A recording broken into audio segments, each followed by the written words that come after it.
All right, I got 30 minutes or 25 minutes, and so I'm going to jump into this. I don't know. Do you guys know? Do you guys know who I am at all? I mean, it sounds terrible, but okay, I'm probably at the top. Go ahead, John. You look really familiar. Did you do a video on the hot cold matrix or something like that? Your voice is pretty distinctive. Yes, it's possible. I do a lot of videos. Yeah. So it's I'm a I've been in real estate for 30 some odd years. You Yeah, guys know who Tarek is? yeah, Tarek Elatar, you guys know who Tarek yeah, is? Okay, so yeah. Tarek was my partner when we owned the real estate office in Ottawa. We did $1 billion in sales, had 130 agents, and so again, I've been in the business 30 years, mostly in leadership in real estate. I'm licensed in Florida. Most of my career was in Florida, but I did own that office in Ottawa. I've been a real estate coach for the last 12 years for Tom Ferry. Do you know who Tom Ferry is? Okay, so Tom Ferry is one of my best friends. He was my coach when I was 19. I got in the business at 19. He was my coach when he was with his dad, Mike Ferry. And so Tom and I have been together for 20 some odd years, but I've been coaching for Tom. And I coach mostly big teams across North America that are doing, a million plus in GCI. So I am Tarek's partner, and I'm kind of probably in your upline at the very top. And so I gonna jump on and I help with the training and the coaching and anything that you guys need. Feel free to reach out to me. Follow me on social media. It's at Jarrod Davis Coach on Instagram. Friend me on Facebook. It's just Jarrod Davis. I no longer sell. I completely just sit in my basement and coach. I have a studio down here. I do a lot of training for Tom across North America, doing large events. So I do tons of videos, tons of that sort of stuff. But so real quick, and I want to jump into this because we have three jobs as real estate agents, and I want to be super clear. So those who are kind of new to the business, then make sure you get a really clear understanding of this. Those that have been in the business 8 years, if you're not doing these three things every day consistently, then you need to do it. Like it's the only thing that matters, especially when market's shifting. Now, I don't know your market I don't know your market even in Ottawa all that well anymore. Is the market shifting? Do we have a lot of inventory out there, or are we still sitting in an area where we have multiple offers, low inventory? I would say low inventory, Low, moving slow. low inventory. Are we dealing with multiple offers still, or Depending on the size of the house. okay? So with some, we're still dealing in multiple offers. Same as Danny, same as Sherbrooke. Yeah, the market is still good, but Good. the inventory is low. Okay, good. So I want to be super clear. Markets go like this all the time, right? I coach a lot in the US, and there are markets right now where they're at 6-7 months of inventory, right? And so it is tough and it is hard. And guys, just prepare yourself. It's coming, right? Like you always got to be behaving and acting, as if we're in a market that is struggling in order for you to win. Because when it's an easy market, when we're dealing with low inventory, you should be focused on getting listings. When you're dealing, with low inventory, buyers are good because they move fast. But just to be prepared, those are opportunities that we need to hone in on because it's opportunities that we get to grow our business when it's easier. But when it's easier, doesn't mean you get lazy. Because I'll tell you right now, I deal with a lot of teams in the US right now because the market has been so good over the last, I don't know, 4 or 5 years. A lot of those agents are getting lazy, right? We have three jobs or have gotten lazy, and now they got to work hard and they aren't willing to do the work now, right? So here's the work part of our job. Number one is lead gen. And I'm not going to talk about lead gen today, but lead generation should be time spent every single day making phone calls and talking to people about real estate. Who's really good at doing that consistently every day? Are you all frozen? Because what you just saw is Danny's like, I'll volunteer. Like the reality of it is that is the number one struggle why real estate agents don't succeed at the level they should, is they don't simply do one thing, which is talk to enough people every single day about real estate. And that's your job. That is your number one job. And anything we do consistently will get results. And so I'm going to say this. if you don't time block in your schedule for an hour to 2 hours every single day to pick up the phone and make phone calls, then make sure you're doing it. Just put it in your schedule. Like one of the biggest things that I learned in real estate when I was doing when I grew from being a single agent to owning my own team, to owning a brokerage, to all of that is, is what I put in my schedule, I will ignore until it makes me feel guilty enough that I do it, right? Like, you can only see me from here up. I mean, I got the body of a god, but it's Buddha. And so the reality of it is, exercise is important for me because I've got to make sure that I stay in shape because I'm not, if you know Tarek, I don't have a body of Tarek. Like, that's the reality. But for me, I have to exercise. So I put exercise in my schedule, time block for the days that I do it. And here's the truth. When I wake up and I see it and I don't do it, how do I feel? I feel guilty, right? I feel like, oh crap, I know I'm supposed to do this and I don't do it, right? So I put it in because it makes me feel guilty. But what it does is it makes me do it more often than if it's not in there. And so you need to do that with lead generation. Put it in there. Here's the second thing that we need to do. And so some of us refer to it as marketing. Today I'm going to refer to it as visibility, only because in today's world, like when I did real estate 20 years ago, and if anyone's on the call that have done real estate a long time, 20 years ago, my option was to sit down and put an ad in the newspaper, right? Or to do a billboard. Like that was the reality because we didn't have back then.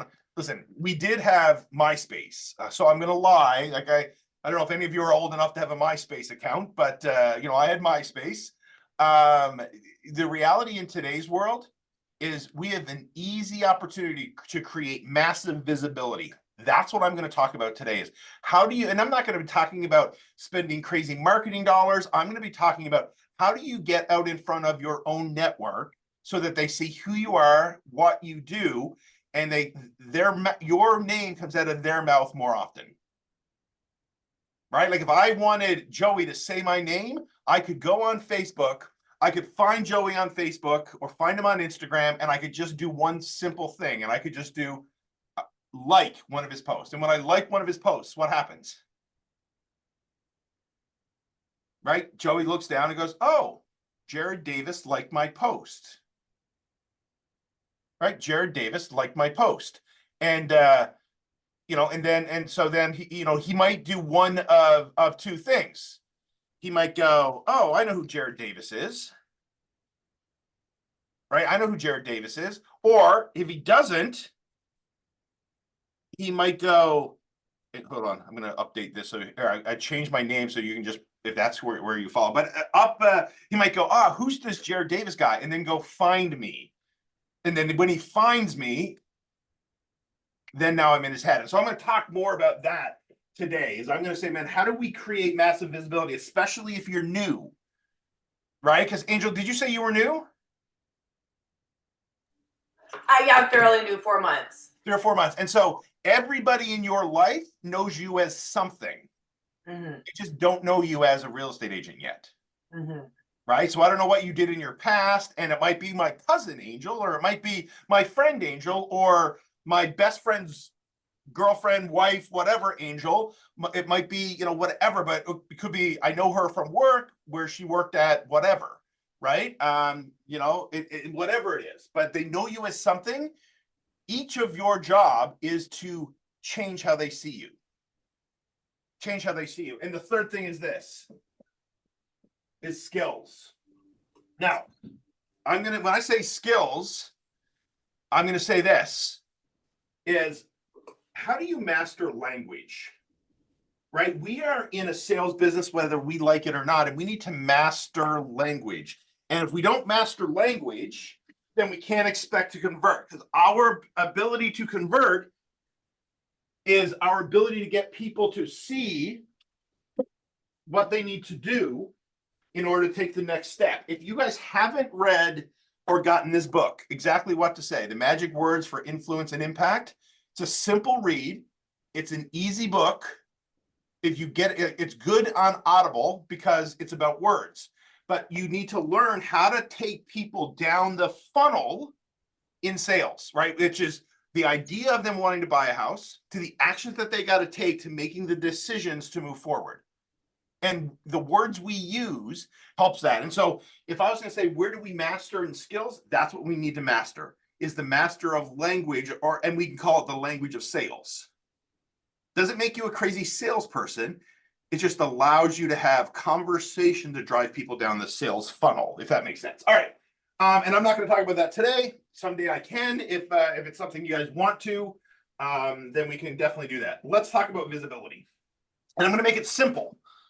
Right, we have 15 minutes to talk about it, and I'm going to make it simple for you so that it's something that you don't have to spend a lot of money doing. Yeah, and again, not that you can't. Like, if does anyone here spend money on running Facebook ads or running Google ads or any of that? Joey does. Okay, cool. Nothing wrong. Okay, Valerie does. Nothing wrong with that. Like, that's good. It's just added visibility, but you also don't have to. And so don't think about what I'm talking about today as, well, this is a waste of my time because I don't have the extra cash flow right now to spend money on. This is all organic, opportunities. And if you want to put some money behind some of it, you can. Right. And so I'm going to start with this. Sphere of influence. Raise your hand if you have a sphere of influence database network. Okay, great. And if you're new to this business and you do not, then you need to sit down and create that. Right? How many of you use KV Core as your CRM? Okay, cool. Right? And KV Core, I don't care if you use KV Core, if you don't, or if you use something else. Bottom line is if you don't use nothing, then you use KV Core. Right? Because that's something that you guys get and pay for as part of being part of the company. And so KV Core is a great company. I have teams that are close to 700-800 transactions using KV Core. So it has the ability to scale and grow with you if you want to do it. And it's a good program. I mean, there's lots of good programs out there, but it is a good program. So SOI, if you don't have them in your KV Core to get in, then you need to get them in your KV Core. And I'm going to start with this. Is they all should be on an email drip campaign. Right? Preferably one time a week. There's a lot of people that go, well, I'm going to do it once a month. I just want to be super clear. There are studies that show that once a month is not enough to gain market share in someone's brain. Right? Like I'll give you an example. If anyone buys something from a store online, and it could be a big store, it could be JCPenney's, or it could be whatever. How many times, or it could be Home Depot. How many times do they email you? How many times are you getting emails from that store? Right? 2 or 3 times a day, right? Am I not wrong? I mean, 2 or 3 times a day. Right. And so the reality of it is there are studies that show that small purchases that can be done again, like for women, purses and shoes. Right. Like those are 2 things that in order to stay top of mind for repurchases, they have to do it at least 1 to 2 times a day. Now, in real estate, that's not how it works. But there's long-term purchases, which is like homes, cars, things that you purchase once every so many years. And they say we should do it at least once a week in order to stay top of mind, that once a month is enough. And so how many right now have their total sphere of influence on some form of drip campaign? Good. Catherine, really quickly, people like, I'm not going to raise my hand if he's going to ask me questions. Catherine, really quickly, how often are you emailing them? Once a month. Once a month, right? It's normal, right? It's what we've been taught to do over years is once a month. And so I'm going to encourage you to look at doing it more than once a month, right? And finding some way to do it. It could be a newsletter. It could be something even that you do just once a month. Like we used to do an events calendar, which people loved, of what's happening. Like if you're in Ottawa, like Ottawa, do they not have great events all the time downtown? right? And so we used to just go to the city website, pull it out, find the events, pop it on an email, and send it out to our entire sphere of influence.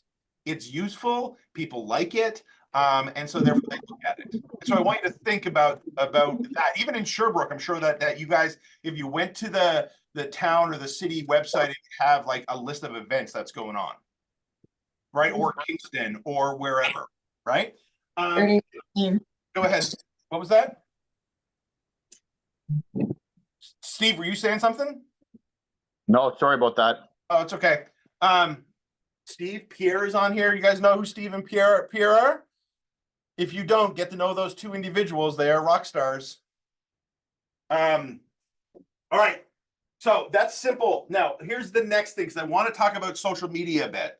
Does everybody have a Facebook and Instagram account? I'm assuming you all do. Are you using it for business, or are you just sitting around bored looking and scrolling through it like you do TikTok? Okay, so what I'm going to talk about today is about doing something intentional, right? Doing something intentional. And so intentional means with your sphere of influence, if you were to sit down and in your Facebook, is all of your sphere of influence friends with you in Facebook? Yes? Yes? Okay, good. So if it's not, if you go, I don't know, I never thought about that, then I want you to pull out that list. I want you to print it off, and I want you to sit down this afternoon and go, be my friend, be my friend, be my friend, be my friend. The power that Facebook has over Instagram is you can go out and ask for them to be your friend. In Instagram, they have to want to follow you. So step one is to do it in a platform where you can ask them to be your friend. Right? In Instagram, if you want someone to be or follow you on Instagram, what's the strategy to get them to follow you?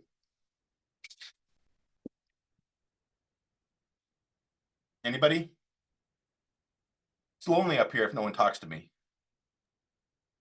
Follow them first. Thank you, Andrea. Thank you. Follow them first, right? So if you can go follow them first, and most people, that's a trigger to get them to follow you. And so while you can't ask in Instagram, that's the thing. So just go out and follow them.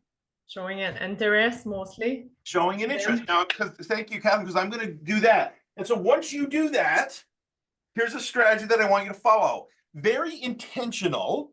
So don't just be scrolling through your social media and just liking and commenting on your friends. Because if I looked at your social media, you probably do that with a small circle of friends or a small circle of people you know. I want you to be intentional. And this is the strategy. 10, 5, 2, 1 stories. 10 likes, right? Likes creates visibility. 5 comments. Comments creates engagements. And 1 personal or private message that creates communication. And so I want you to do that every single day. This too is 2 posts a day. Here's the truth. 1 personal, 1 business. 1 personal, 1 business, right? Because there in social media, you have unicorns and you have donkeys. Most of your real estate posts will be donkeys, which means they don't get a lot of visibility. They don't get a lot of traction. It's your personal stuff that will get a lot of visibility. Like, I know that my unicorns are 2 things on my social media. Number 1, the animals that I have, and number 2, my kids. Those are my 2 unicorns. And so if I post things with those in it, then I get engagement. And then when I post, like for me, I post coaching stuff. When I post coaching stuff, nobody likes it, nobody comments. Same with your real estate stuff. But what the unicorns do is they create an algorithm that says, oh, even if Catherine is posting a dud, even if Catherine is posting something like an open house, we're still going to get it up in front of people. Now, who do you like and who do you comment and who do you private message? I want you to systematically go through your sphere of influence and go find them on Facebook and do the like, comment. Now, there's a couple of reasons. The most important reason is when you like somebody or you comment, like if you like somebody, again, just like I used the example with Joey, is, you know, when you like somebody, your name pops up in front of them, your name comes out of their mouth. If they don't remember who you are, they will go seek out to see who you are. It's just natural for humans. That's the way our human brain works. Right? If you make a comment on someone, what do they do? If someone made a comment on a post you put up, what would you do? Come on, you're all nosy. Come on, let's be honest. What are you gonna do? Respond. You reply. Well, first you at least go check it out. Like, even if you put a picture of you up having lunch somewhere downtown and someone does a comment, you still go and see what they say, right? And so now your job is to say something where they reply, or you can reply, right? Where you can communicate, because you want to create engagement and communicate with them.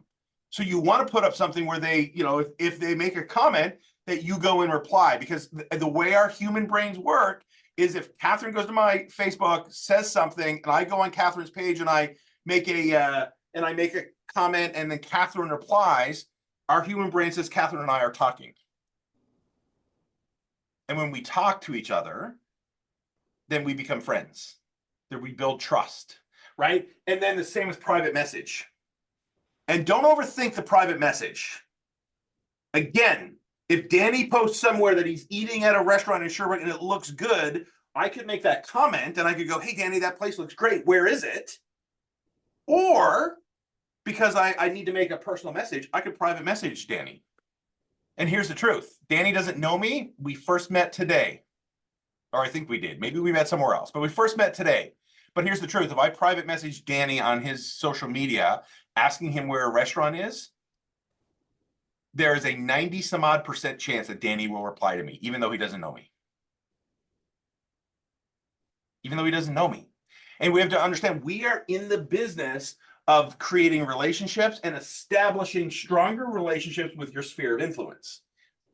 Right? And so be intentional. The S is a story.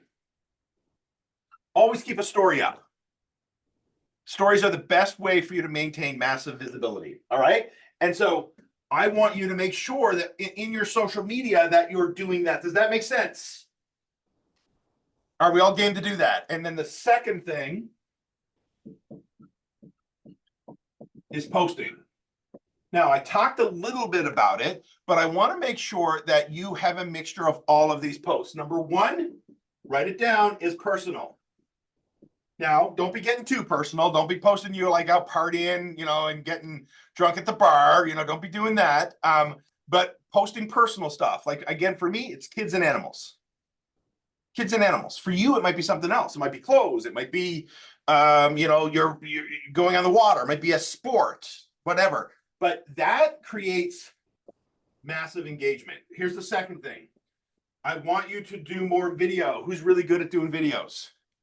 Like Steve is on the call here, or he was on the call, or he's still on the call. I don't see him. Steve was on the call. If you follow Steve, Steve does really good videos on his Instagram. Right? I know it because I see them, and because Jarrod, I'm still here actually. Okay, cool. Sorry, I was on mute. I couldn't find the mute button. Unmute button. Yeah, and Steve, the videos you do, you probably get like one of the videos that you do, you get lots of engagement on those videos in comparison. Am I right? Yeah, I would say so. Yeah. Right? I mean, I've been doing it for like a long, long time, right? It doesn't happen overnight, but you got to start somewhere, obviously. Yeah, for sure. Right? And so get comfortable doing videos. They don't need to, Steve, how long is your normal video? Honestly, I try not to go over a minute. Yeah. You don't want them to be too long because people lose interest. Right now, it's like a disposable society. People want a quick hit of dopamine, and the video is like 5 minutes long, 10 minutes long. I mean, there's a good chance they're not going to stick around. Yeah. And so like any of you could talk for 30 seconds to a minute on something, right? We're not talking for you to stand up and have this 30-minute video. It's matter of fact, it's useless to do that in comparison to doing exactly what Steve said, right? Which is a short video to get out there. And here's the second thing. Make sure that you're posting open houses, new listings, and you know, all the stuff you're doing in real estate. And while you look at that and you go, well, no one ever likes them, no one ever, you know, blah, blah, blah. Here's the deal. If you're doing your 521 stories, what you create in social media is an algorithm, and the algorithm then says, oh, you're communicating with all of these people, which are your sphere of influence, right? That we're doing the 10, 5, 2, 1 stories. And therefore, when you post this stuff, right, you're creating communication or engagement or visibility with them. That's who sees your stuff, even if they don't like it and comment on it. And when they see you with open houses and new listings and buyer sales, what does that tell them?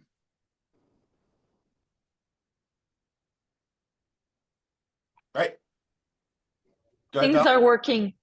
Things are working. You're doing well. And to my initial point with Angel, it's changing their story about who you are. Right? And so it's changing in their brain who you are as a real estate agent, or who you are as a human in their mind. And so when they think of real estate, they'll send you a referral. When they think of real estate, they'll give you a call. Right? And your job is to make sure that you're changing the story of who you are with them. And so if you do these simple 2 things, it's going to make the biggest difference and biggest impact on the part of visibility. Here's the good part, and I'm going to end on this. All of this can be done in 15 to 30 minutes a day. Who's got an extra 15 to 30 minutes a day? Like, don't BS me. We all got an extra 15 to 30 minutes a day. You can just stop looking at TikTok for a little bit. Right? Like, that's the reality. Now, Instagram, speaking of TikTok, Instagram, Facebook aren't the only platforms. You can use TikTok. It's just Instagram and Facebook are probably still the best platforms to use. Right? All right, guys, any questions? And I got to jump. Okay, go find me on social media. If you do have any questions or need anything, you can always reach out and let's connect. And if I can help you guys, I will help you guys in any way. Fair enough? I have a quick question. Andrea. So, do you keep track of your conversations on Instagram? Like, do you, I don't know, track the people you're engaging with? Well, and so listen, I'm a little old school because I'm probably older than most of you. I still like paper, and so I would literally print out a sheet of my people and I would track who I communicated with. But let's be honest, Instagram does that for you. Right? When you have a conversation with somebody, like if I'm doing the 10 likes, 5 comments, I'm keeping on track on who I'm doing just on a piece of paper, but you could do it in KV Core. Like you could literally pull up in KV Core and go, like to post on this on that date, follow this person on this date. Like you can track that in KV Core from the liking, commenting, all that if you want to. But I would just literally go through the list. I don't think you got, like, tracking is important, but in this case, I don't think you necessarily got to track it as much as you just got to cycle through your people.